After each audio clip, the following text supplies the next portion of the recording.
Okay, we are tuning in here, preseason action. Preseason almost over, y'all. We got the Sacramento Kings and the Los Angeles Clippers. So LA not giving James Harden a go. They cannot give Kawhi a go because, you know, Kawhi's doing the Kawhi thing. I don't want to spend this highlight, though, talking about Kawhi. We're going to talk about Kawhi in great detail in the news to come out of his situation after this highlight is done.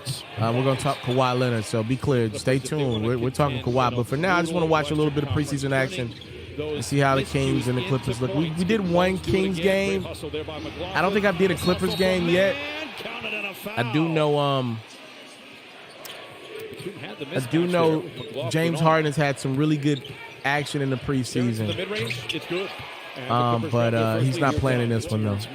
As Terrence Mann gets up to a really good start. I know DeMond and Sabonis had a crazy stat line game in this one. Sometimes it's better to be lucky than good, because De'Aaron Fox certainly knows what he's doing with the game on the line. Terrence Mann. Man, first thing that stands out to me, Bones Highland and Terrence Mann in the backcourt together, that's a lot of athleticism. Bones Highland is long as hell.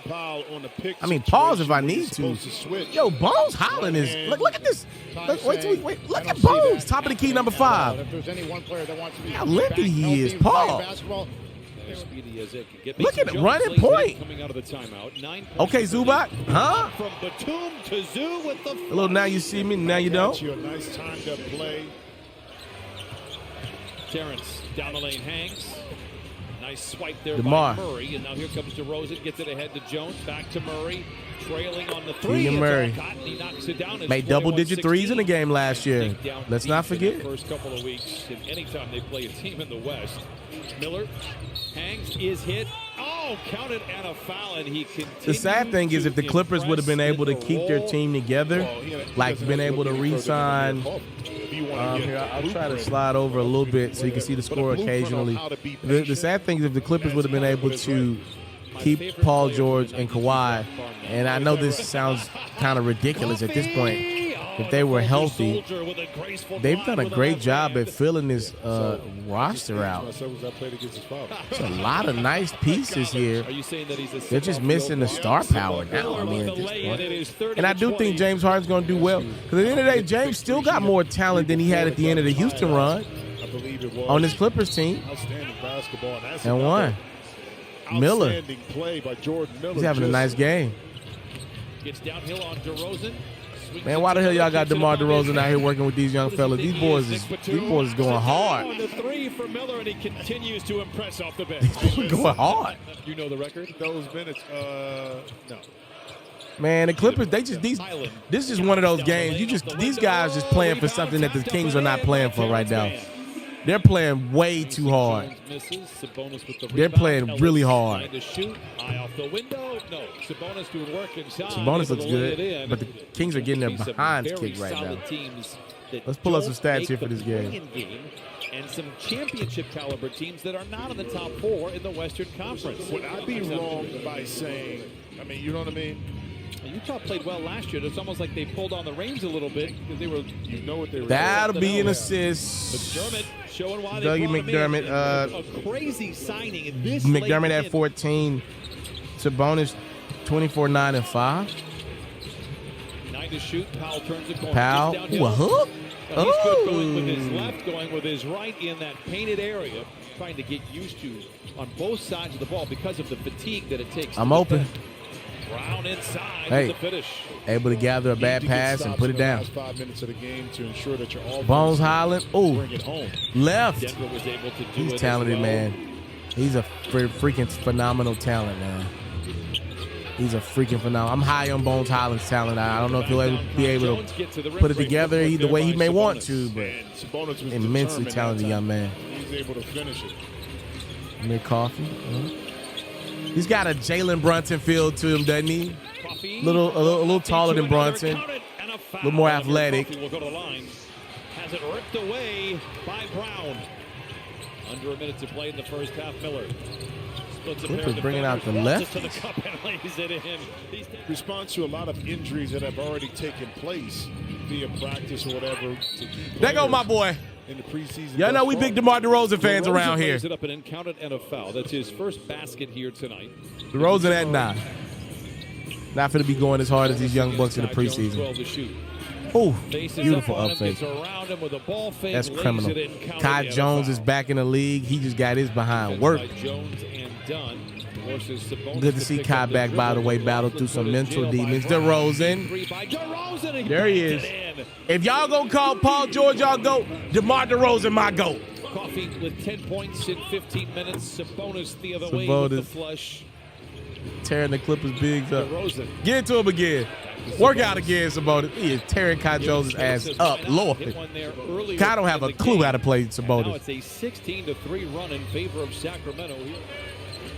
Remember when Kai was like dunking on Wembanyama last preseason? They just want him to shoot it. Now, those days of the what was that summer league 2 years ago, actually? Oh, please work out again. Oh, beautiful. It was tough as a boy, DeRozan and Sabonis is going to be a show. Y'all sleep on the Kings, dog. I don't know the answer. I don't know if there are numbers to say yes or no. Look at this two-man game. But to go from 0 to 100 a lot of times is a lot of stress on your body. I think Sabonis got a good shot to win MVP this year. With all the science that we have, that's an interesting take. That it's pretty basic. He's in my top 5 for MVP running this year. That's what I think. Those numbers. I don't think DeMar DeRozan is going to hurt Sabonis' numbers. And I think the Kings are going to win a good amount of games. It's 84-63. Let me know y'all MVP running. Off the top of my head, I'm just thinking, because that MVP award is about narrative, right? Like, I think some of the better narratives in the NBA will be Domantas Sabonis. Ja Morant's got a great narrative. I think Giannis now starting to develop a narrative again to win MVP. Copy that a little bit. Those are a few names that come to mind first. Ooh. I'm thinking of the guys that's got good James Harden, if the Clippers are able, that's a good narrative, right? Don't think Harden wouldn't want one more MVP award. Please. Obviously, you can never count out Jokic. Embiid's not going to win it this year. They've already pretty much said his plan is to take it slow.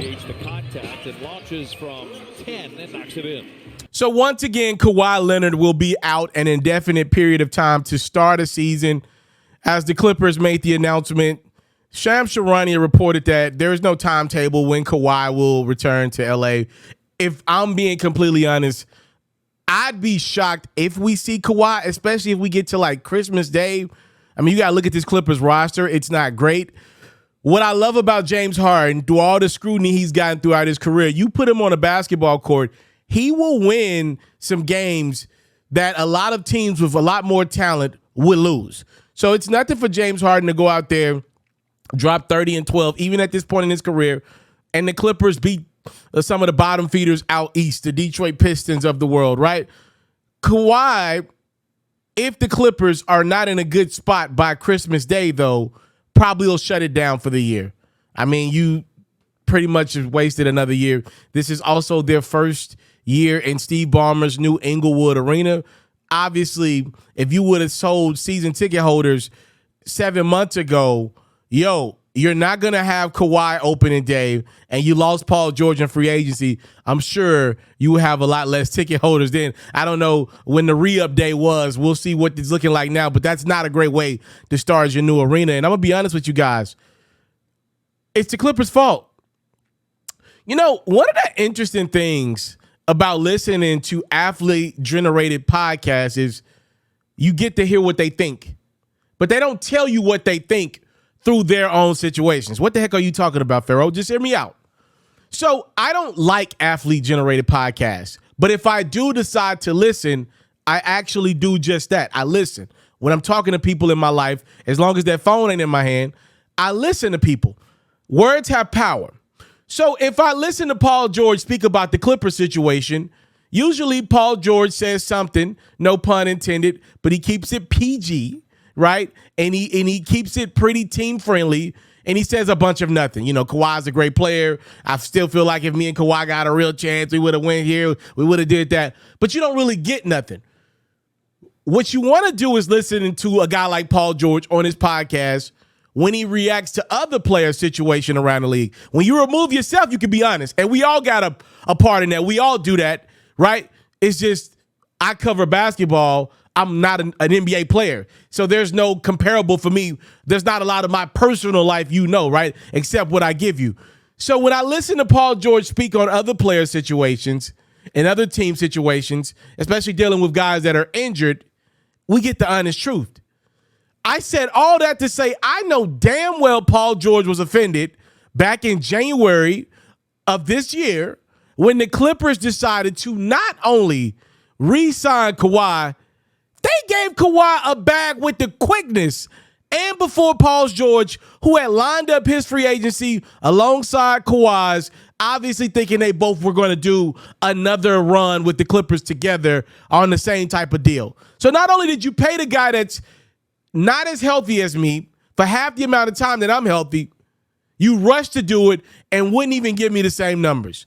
When I listen to Paul George on his podcast, I can tell that he's offended by that, by the way he reacts to other guys' situations around the league. So though he may never come out and say, one of the things that rubbed me the wrong way was that they wouldn't give me the Kawhi deal, we know it because we can hear him react to other things. Kawhi Leonard's days as an all-star player in this league are done. Kawhi Leonard's days as a starter in this league, in my opinion, are done. I made a suggestion about 7-8 months ago for those who are new to the platform. Hi. I said the Clippers should move Kawhi to the bench and adopt a 6-man approach. That way, when he doesn't play, it's kind of like, oh yeah, Kawhi didn't play, versus expecting this man to be a 25-5-5 guy, a leader of your franchise. That's done. That's been done for quite some time. Kawhi's knees are hurting. And I always harken back to the quote I heard from, I think it was Kevin Wildes of First Things First. And it's tough to say, so bear with me here. Kawhi is not a healthy player that gets injured. I think it's safe to say now, Kawhi is an injured player that's trying to get healthy. Yeah, that's the saying to the team. That's what he is. If I'm Grant Hill, I'm pissed because Kawhi's been able to make about $500 million, and he's been hurt more than Grant was in his career. Those injuries derailed Grant. Kawhi's been more hurt than that. Grant ended up migrating to the bench a lot sooner than what Kawhi has done. So there seems to be a reluctantness from Kawhi, right, to just accept what he is. The guy went to the Olympics, y'all, and he couldn't play. He couldn't practice. He couldn't get through a practice at the Olympics. He's done. He's been done. The Clippers can't count on him. And I don't even like saying the Clippers are a bad ran organization. I'm not a guy that believes in conspiracies, but I will admit to you this. If you are somebody that believes the Clippers are unlucky, I won't argue with you because this is unluckiness, right? Like, Steve Ballmer spent a lot of money on this iteration of the Clippers. He spent a lot of money on the last iteration of the Clippers that featured Chris Paul, Blake Griffin, and DeAndre Jordan. But to do it again, even more money, as you open a new arena, which seems to be a disastrous idea. It feels like the Clippers should have just stayed at the Crypto.com arena versus the L's that Steve was going to take with this new arena. See, I don't like considering Jerry Jones and Steve Ballmer in the same conversation as I do other organizations because the Clippers will pay. The Dallas Cowboys, even though it takes Jerry a while, they will pay. I don't want to put them in the same conversation as the Los Angeles Lakers, right? They're actually a cheap organization. The Cincinnati Bengals are a cheap organization. The Clippers are not cheap. They just invested their money in the wrong guy. Kawhi is injured, trying to get healthy. It's a bad situation. Like I said, I doubt we see Kawhi this year. That's my take. It ain't even a hot take, to be honest with you. If it gets to Christmas Day And the Clippers are 7-18, which is very plausible with the roster that they got right now. I don't have them being that bad. I think I actually have the Clippers in the play-in tournament right now. No matter what Kawhi does, that just speaks to what I think about James Harden in the regular season. He's incredible in the regular season. It's just unfortunate and sad and really just, we just seen Joel Embiid go on this restriction, right? He's going on the Kawhi Leonard restriction that Kawhi went on his healthiest season, which is the Toronto Raptors. What does next year look like for Kawhi, assuming he's able to get healthy, which that's not even a good thing to assume, right? Next year for Kawhi may be 16 regular season games. Y'all think I'm playing. He may play like a football player schedule. Play 1 every 4 games, 1 every 5 nights. I don't think that's off the table that Kawhi, new normal, 25, 30 games a year. That's kind of where we're at now. Let me know your thoughts. Kawhi is out indefinitely. And the saddest thing is the injuries that Kawhi's getting at this point in his career. We hear nothing but great things about what this brother puts into his body and puts into the gym when he can. The injuries that Kawhi's getting right now are like after the game, it's like, oh, crap, my knee hurts again. It's not even like bang, bang type of knee injuries anymore. It's like, oh, I just played 37 minutes. My body don't feel good after 37 minutes. I'm out the next 6 months. Keep in mind, there was no bang-to-bang contact with this last injury. Kawhi, he just played a game against the Mavericks in the playoffs, and afterwards, like, I don't feel great. And that's maybe the end of his season for another year. It ended his postseason, and now may end his next season. Even if the Clippers made it to the finals, I don't believe Kawhi was coming back last year. Let me say that. And I don't think he's coming back this year. Your thoughts? I'm out. If you love flexing your sports knowledge, you should head over to the best place to play fantasy sports and win some money while you're at it. That's Underdog. For me, I love the pick'em game. It's super simple to play too. All you got to do is go to the Underdog website or app. You got to pick whether a player will have a higher or lower stat line for that specific game. You get your picks right, and you can win up to 1,000 times your money. And when you sign up, if you use your boy's promo code, which is Ferro, your deposit will get matched up to $1,000 is available to you in bonus cash. You can't beat that. Tap in with Underdog. My promo code is Ferro.